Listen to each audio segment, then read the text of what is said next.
I approach this stage with enormous trepidation. I don't really feel that I deserve to be here. I feel that I should be sitting with you in the audience.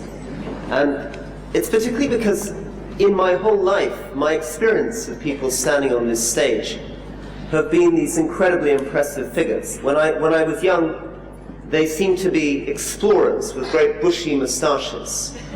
And now, of course, somebody who can so perfectly imitate a chimpanzee that I hardly feel that I'm justified being here. The second reason that I feel some trepidation is I'm a somewhat washed up, exhausted politician.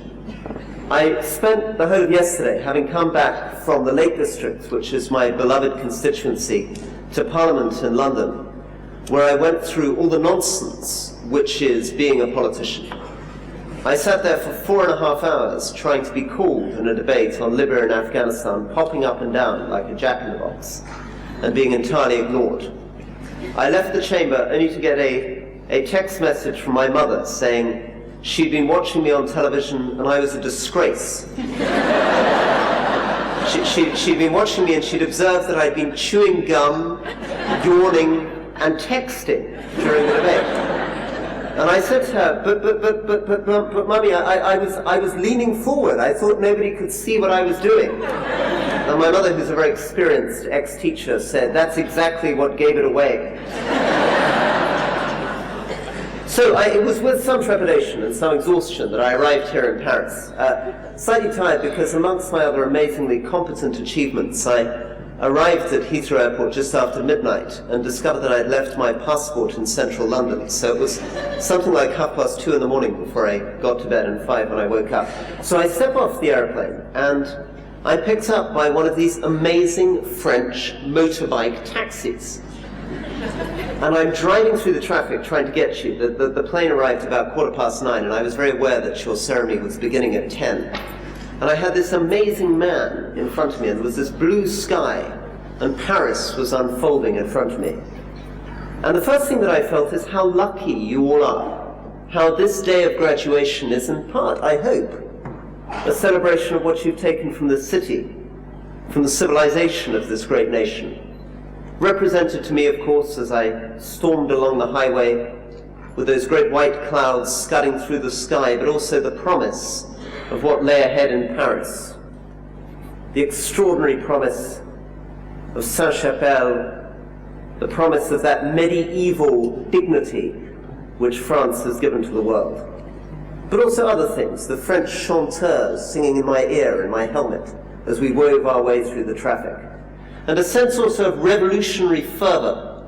This man at the wheel of this motorbike as we worked our way through the traffic, encapsulating the great words of Danton, l'audace, l'audace, encore l'audace, toujours l'audace, as we sped towards you. But most of all, the greatest thing is to arrive and be with you, to be with you and see so much pride and so much joy in this audience and in your families, for those of you who are lucky enough to have your families with you today. What an amazing event this is. I am not, sadly, old enough or wise enough to give any great advice to you as you set off on your world. I share in that curious fact of adulthood. I think adults are generally defined by a curious mixture of innocence, pomposity, and confusion. And those three things certainly define me. But I had two thoughts which I wanted to share with you. One of them is a thought, and it's a very personal thought, which you're very welcome to reject, of what I think, in my experience, one shouldn't do. My sense working in Afghanistan is that there are three demons of the modern age. And those three demons are isolation, abstraction, and unscrupulous optimism. What do I mean by this? My sense working day to day in Afghanistan is that one of the problems of being a product of the 21st century is that we can very easily, particularly in developing countries, live very isolated lives.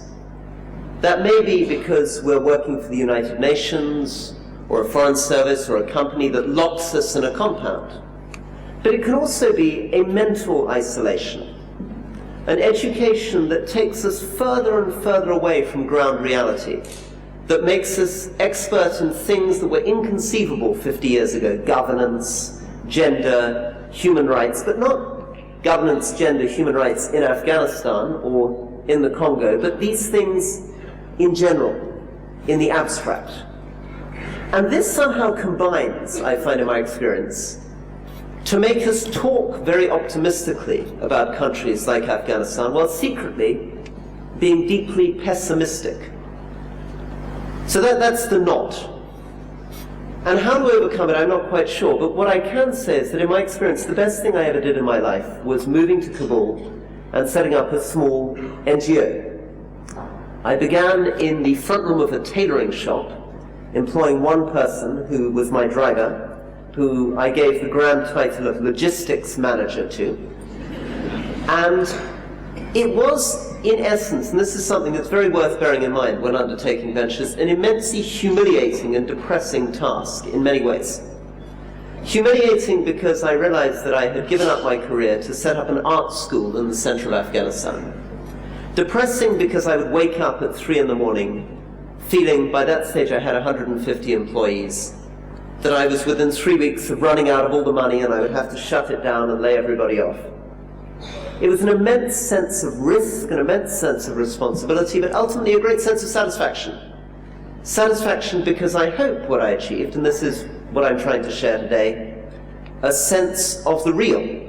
A sense not of a grand project, not of committing myself to creating a gender-sensitive, multi-ethnic, centralized state based on democracy, human rights, and the rule of law, but instead committing myself to restoring a couple of city blocks in the center of Kabul, setting up one school, one clinic, working with eventually 650 people, clearing 15,000 trucks of garbage, setting up an art institute, left me with more of a sense of achievement than any of the grander things that I've been tempted to attempt since. So in conclusion, I'm going to leave you with a poem from an American who loved Paris. Here we are in the American University of Paris. And this is, of course, T.S. Eliot. I began with a sense of this civilization of France which you embody, and the courage of France which I hope you will take with you into your future lives. But what Eliot tried to say, on the basis of his experience of France as an American in France, is that what we need is a sense of the real. A sense of the real above all in language, in truth. A sense of what we owe to the past, to our elders. That's why I was so struck by Jane speaking not just about her dog, but about her mother.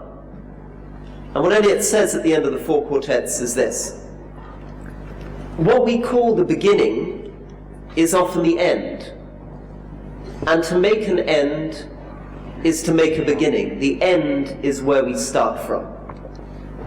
And every phrase and sentence that is right, where each word is at home, taking its place to support the others, the word neither diffident nor ostentatious, an easy commerce of the old and the new, the common word, exact without vulgarity, the formal word, precise but not pedantic, the complete consort dancing together. Every phrase and every sentence is an end and a beginning, each poem an epitaph, and every action is a step to the block, to the fire, down the sea's throat, or to an illegible stone. And that is where we start. We die with the dying. See, they depart and we go with them. We are born with the dead. See, they return and bring us with them. The moment of the rose and the moment of the yew tree are of equal duration. A people without history is not redeemed from time, for history is a pattern of timeless moments. So while the light fades on a winter's afternoon in a secluded chapel, history is now. So when I conclude, it is not with that great French motorcyclist exemplifying the energy and the courage of the revolution as he wove through the Parisian traffic. but with this last word from that American in Paris, T.S. Eliot: the only wisdom is the wisdom of humility. Humility is endless. Thank you very much indeed.